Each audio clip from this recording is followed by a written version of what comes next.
Hi, I'm Alyssa from Commons, and welcome back to the Commons YouTube channel, where we talk about all things sustainable living and sustainable spending. If you watched our last video about convenience culture and food delivery, this is kind of the part 2 of that, because today I want to share something a little bit more personal. Today I want to talk about how I've actually completely eliminated food delivery services from my life, and I want to talk about what that realistically looks like, why I made that decision, and some practical habits that made it feel doable instead of extreme. And as always, if you like this kind of content, be sure to like and subscribe. It really helps our channel grow. Now, before I get into the tips, I want to be really transparent about my personal life circumstances. I work remotely, I don't have kids, and I don't deal with any ongoing mobility challenges or disabilities. So I just want to acknowledge that eliminating food delivery might feel very different depending on your situation. For some people, food delivery is genuinely a very important accessibility tool. So yeah, this video is not about saying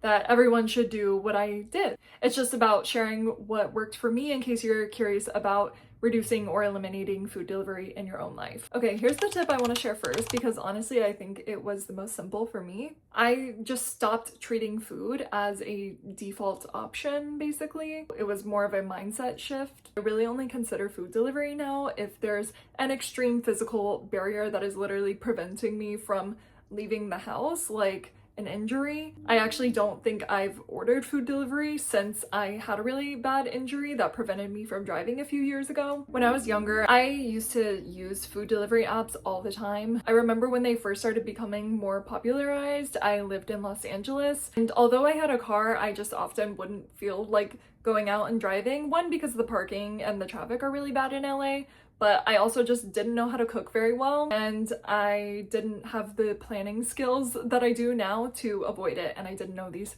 tips that I'm about to share with you as the video goes on.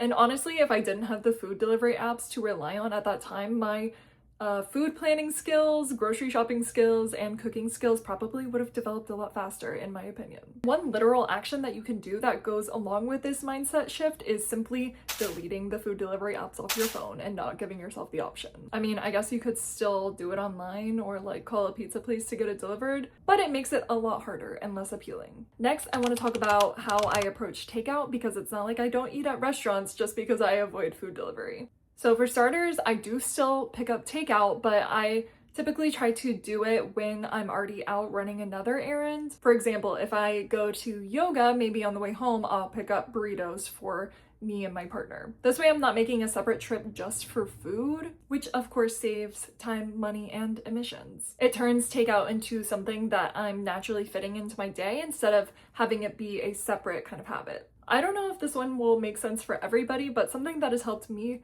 personally is when I do pick up food, I try to do it very strategically. I'll often get an extra serving that I can either eat as another meal or incorporate it into something else later. So that might mean just adding rice or protein to a salad the next day, or just having a ready-to-go easy lunch. I found that it saves me time later in the week, or at least the next day, and it prevents me from that urge to rely on convenience in the moment. Also, I've never personally done this, but I have heard of people getting a meal from a restaurant and freezing it to eat later, which could be a really interesting option depending on what type of food it is, because obviously you can't do that with all types of food. Another thing when it comes to takeout is I've definitely become more intentional about how I actually order takeout. In our last video, I talked about third-party food delivery apps and how they actually take a big cut of the profit from restaurants, which can really make it hard for small businesses to stay afloat. So if you haven't watched that video yet, definitely go and check that one out for more context. As a general rule, I try to either call the restaurant directly,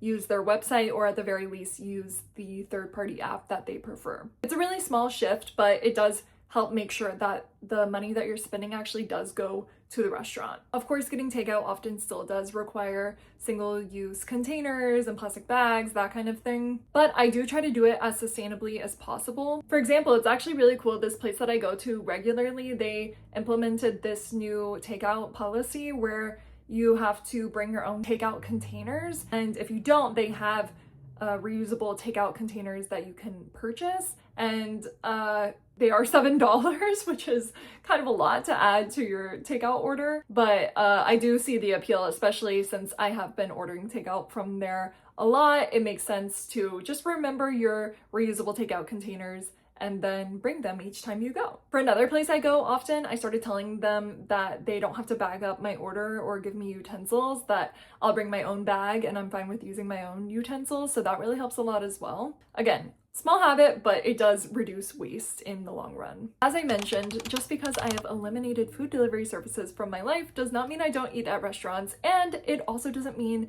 that I am a professional chef. I'm definitely not cooking elaborate meals every time I eat. So one thing I do is I always keep very easy microwave or oven meals on hand. Just something really easy that if I'm really busy or really stressed or really tired, I know I can just pop that in the microwave or the oven and have it ready very quickly, even faster than food delivery. Of course, those easy microwave and oven options often do come with a lot of plastic packaging, but I try to be mindful of what microwave and oven meals I'm choosing and still keep in mind that it's probably less packaging and transportation and emissions than food delivery. Something else that's worked really well for me is ingredient prepping rather than meal prepping. For me personally, meal prepping just gets to be really boring, and by the end of the week, that meal isn't looking so good to me anymore and can often lead to food waste. So yeah, instead of cooking full meals in advance, I'll prep components of meals. For me, it makes it really easy to throw something together quickly without feeling overwhelmed or stuck eating the same thing every day.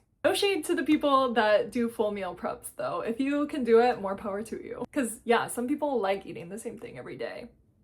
Respect. Since I've completely eliminated food delivery from my life, I definitely spend less money on food overall, and I definitely feel more intentional about what I'm eating. Some of these shifts just kind of naturally happened for me as I got older. It's definitely not like my life just suddenly became super structured or anything. It's more that food became something I plan around a little bit more instead of something I react to in the moment. If you're thinking about eliminating food delivery, it definitely does not have to be all or nothing. For me, eliminating it was just something that happened naturally over a number of years. Here's a quick list of a few ways that you could get started if you're interested. Depending on how much you order, you could just limit your food delivery to even just once a week or once a month.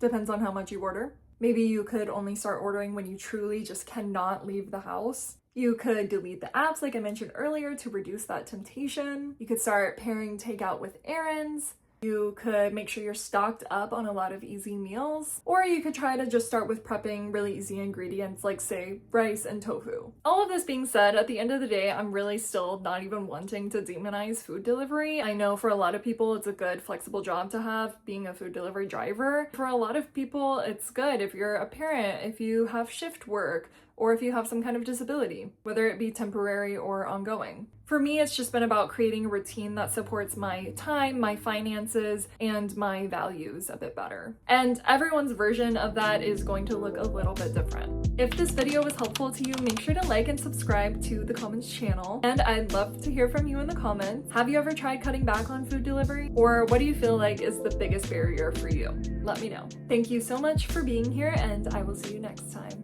Bye!